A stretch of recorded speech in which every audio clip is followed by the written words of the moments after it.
Kita tahu bahwa 50% pasokan CPO global berasal dari Indonesia. Berdasarkan data dari USDA, Indonesia masuk dalam negara dengan konsumsi gula tertinggi di dunia. Berbicara mengenai minyak dan gula, kita pasti tidak asing dengan merek Rose Brand. Produk legendaris tersebut diproduksi oleh Tunas Baru Lampung, sang top leader agribisnis. Kedengarannya seperti investasi yang bagus, but hold your horses. Kami dari tim Oracle Cakrawala dengan saya Dinur Hidayah bersama rekan saya Ibrahim Al-Arthur dan Ivan Ferdian dengan bangga mewakili Universitas Negeri Malang akan mempresentasikan riset kami. Kami merekomendasikan hold pada saham TBLA dengan target harga 903 yang memberikan keuntungan 11,60% pada penutupan 23 Juli 2025. Kami melihat 3 pilar mengapa Tunas Baru Lampung menjadi investasi yang bagus mulai dari potensi industrinya yang tinggi hingga margin perusahaan yang tertinggal dengan peersnya.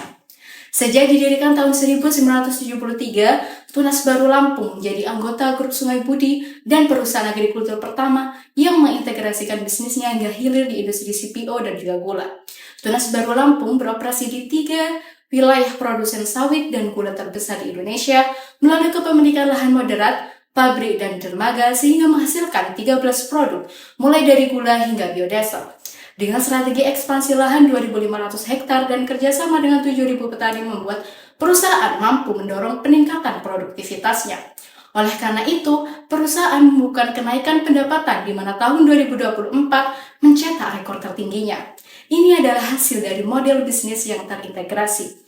Dalam B2B, perusahaan telah menekan kontrak jangka panjang yang rutin diperbarui untuk produk biodiesel dengan BUMN dan juga swasta. Dalam B2C, perusahaan menawarkan produknya kepada konsumen retail dan pelaku industri F&B melalui jaringan distribusi nasional yang dimiliki grup Sungai Budi.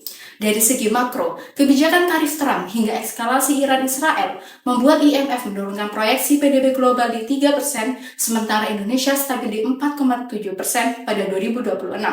The Fed menahan suku bunga di 4,5% dan diproyeksikan akan memotong suku bunga pada Agustus 2025 karena inflasi Amerika terkendali. Di Indonesia sendiri, angka inflasi menyentuh 1,87% sehingga BI memotong suku bunga lebih cepat dibandingkan The Fed. Volatilitas suku bunga sangat berdampak karena TBLA memiliki struktur hutang yang lumayan besar. Kestabilan ekonomi Indonesia juga didukung oleh peningkatan CCA, consumer spending dan juga consumer credit. Selain itu, penurunan employment rate menjadi 4,76% memperkuat kestabilan ekonomi. Di sisi lain, penutupan Selat Hormuz akibat konflik Iran-Israel membuat harga CPO global sempat melonjak ke harga tertingginya sejak Januari 2025. OPEC merespon hal tersebut dengan meningkatkan produksi minyak 548.000 barel per hari, sehingga harga CPO global kembali stabil. Hal tersebut berdampak pada harga CPO Indonesia dan mempengaruhi pendapatan TBLA yang masih didominasi oleh CPO sebesar 60%. Revisi tarif impor dari Amerika menjadi 19% menyelamatkan pendapatan TBLA, mengingat Amerika menjadi salah satu pengimpor terbesar CPO Indonesia. Pertumbuhan populasi Indonesia yang didukung dengan tingginya pertumbuhan industri F&B membuat food price index bergejolak sejalan dengan harga gula. Indonesia memimpin dunia sebagai produsen sawit terbesar 46,8 juta ton CPO dari area 15,9 juta hektar, sekaligus menghadapi defisit gula 5 juta ton per tahun yang mendorong impor 2,85 miliar US dollar. Kebijakan strategis seperti Perpres nomor 16 tahun 2025 dan mandatori B40 mendorong permintaan biodiesel dan memperkuat segmen hilir minyak goreng domestik yang tumbuh sebanyak 0,95% year on year.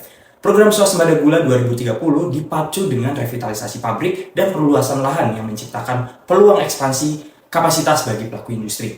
Bagi TBLA, integrasi hulu, hilir, dan skala lahan yang besar menjadi keunggulan kompetitif. Namun, potensi upside jangka pendek tetap terbatas oleh tekanan harga komoditas dan resiko kebijakan. Industri CPO gula dihadang tantangan global seperti Euro DR dan Uni Eropa, volatilitas harga CPO, serta produktivitas tebu domestik yang rendah. Serta TBLA sendiri merespon dengan sertifikasi ISPO, ekspansi lahan 2.500 hektar per tahun, dan peningkatan kapasitas pabrik biodiesel dan gula, menunjukkan ketahanan operasionalnya. Kolaborasi dengan 7.000 petani plasma dan kemitraan riset juga memperkuat rantai pasok. Meskipun inisiatif ini memperkokoh defensif bisnis, exposure terhadap resiko makro dan regulasi menyumbangkan potensi keuntungan. Di tengah persaingan yang ketat, industri sawit dan gula, TBLA menonjol dengan pendapatan 17,3 triliun pada tahun 2024. Unggul jauh dari DSMG dan SSMS hingga LSIP. TBLA memaksimalkan fleksibilitas operasionalnya lewat kemitraan eksternal dan petani plasma, menjadikannya tahan banting meski lahan tergolong moderat. Keunggulan utama TBLA terletak pada hilirisasi yang mendalam, biodiesel, gula, dan minyak goreng menyumbang mayoritas pendapatan. Dibandingkan peers dengan bisnis yang rendah, model bisnis yang terintegrasi TBLA memberikan efisiensi biaya dan diversifikasi pendapatan yang kuat. Namun, di tengah margin industri yang menipis, leverage yang tinggi, dan pelemahan ekspor CPO, strategi ini lebih banyak berperan sebagai perisai defensif dibandingkan pendorong pertumbuhan. Dan TBLA sendiri menunjukkan komitmen operasional di aspek lingkungan dengan memanfaatkan 125.000 ton energi terbarukan dan berhasil mengurangi emisi sebesar 56.000 ton karbon dioksida pada tahun 2024 melalui teknologi methane capture serta pengolahan limbah menjadi kompos dan pupuk cair. Namun dibandingkan PSGO dan ANJ, TBLA masih tertinggal dalam transparansi, target jangka panjang, dan pelaporan ESG yang terukur. Di sisi sosial dan tata kelola, pelatihan SDM dan program komunitas telah berjalan, namun belum dilengkapi dengan metrik dampak seperti diversitas atau tingkat kecelakaan kerja. Dengan kondisi ini, ESG TBLA berperan lebih sebagai penopang stabilitas operasional, bukan sebagai katalis valuasi. Kami melakukan regresi selama 10 tahun terhadap berbagai faktor eksternal yang mempengaruhi TBLA. Menunjukkan hasil CAGR 5,7%, di mana hasil tersebut telah disesuaikan dengan ekspansi lahan 2.500 hektar per tahun dan 3 katalis utama, yaitu transisi biodiesel, defisit gula, dan juga penurunan tarif US. Di sisi gross margin, TBLA terus menghadapi tekanan yang disebabkan oleh anomali cuaca dan naiknya harga pupuk. Selain itu, hasil panen tebu maupun sawit TBLA hanya memenuhi sekitar 50% dari kapasitas pabrik mereka. Hal ini menunjukkan bahwa TBLA masih bergantung pada pihak ketiga yang menekan margin.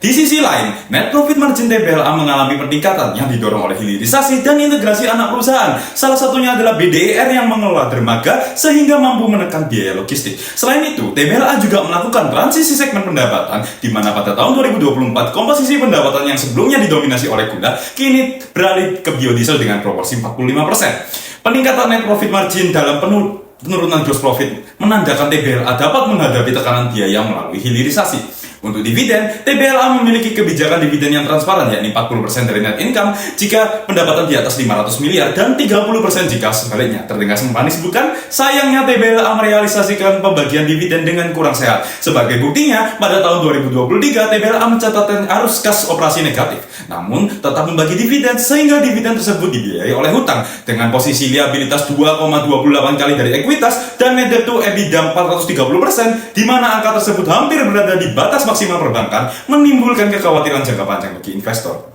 Jika dibandingkan peersnya, TBLA menunjukkan jumlah hutang yang sangat kontras. Namun di sisi net income, TBLA tidak berbeda jauh dengan peersnya yang menimbulkan pertanyaan terkait efektivitas hutang TBLA. Pada rasio net profit margin, TBLA menunjukkan pergerakan yang relatif lebih stabil, tetapi tetap tertinggal dalam angka absolutnya dibandingkan peers-peersnya. Dan untuk melengkapi analisis fundamental, kami juga melakukan analisis Piotrowski F-score dengan skor akhir 7/9 yang menandakan perusahaan tergolong stabil. Untuk menentukan target harga, kami menggunakan weighted valuation dengan proporsi 50% absolut dan 50% relatif. Mendapatkan target price Rp903 dengan upside 11%. Untuk menentukan valuasi absolut, kami memilih dividen discounted model 40% sesuai dengan payout ratio dan DCFE 60% karena TBLA terbukti membayar dividen menggunakan hutang. Dengan asumsi yang tertera pada slide, salah satunya ada modern bottom up dengan 3 lini bisnis, yakni agribisnis, pengolahan makanan, dan energi terbarukan, didapatkan absolute value 855. Sedangkan untuk relative valuation, kami menggunakan median peers multiple pada PER dan EV/EBITDA dengan bobot masing-masing 50%, didapatkan nilai Rp952. Kami juga melakukan sensitivity analysis, skenario analisis pada margin, dan Monte Carlo simulation dengan 10 juta iterasi dengan hasil 52% hold yang memperkuat rekomendasi kami. Pada sisi resiko, kami mengidentifikasi 3 resiko untuk perusahaan, yaitu government risk terkait pajak gula, natural risk terkait anomali cuaca, serta financial risk, di mana TBLA ini memiliki hutang yang besar serta 60% transaksi berbasis mata uang asing. Untuk investor, kami mengidentifikasi 2 resiko langsung, yaitu resiko dilusi karena rate issue dan juga resiko drawdown sebesar 34% yang pernah terjadi pada 2022. Dengan fundamental yang masih tertekan, utang yang tinggi, tapi juga ada potensi pertumbuhan melalui hilirisasi dan industri, TBLA ibarat gula yang manis namun penuh resiko. Kami merekomendasikan hold bukan karena pesimis, tapi karena kami menunggu waktu yang lebih manis saat valuasi lebih murah atau fundamental mulai membaik.